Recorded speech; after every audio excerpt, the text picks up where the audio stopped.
Hello everyone, welcome to ProTechnoid.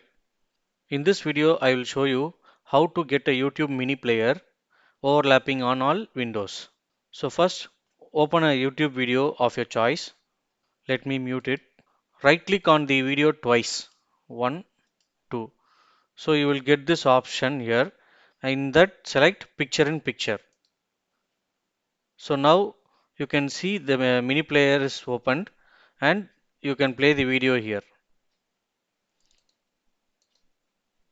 So you can play the video as usual. You play it here in the main frame, and even you can access other screens or other windows in your system, and you can do other stuff and watch your YouTube video here.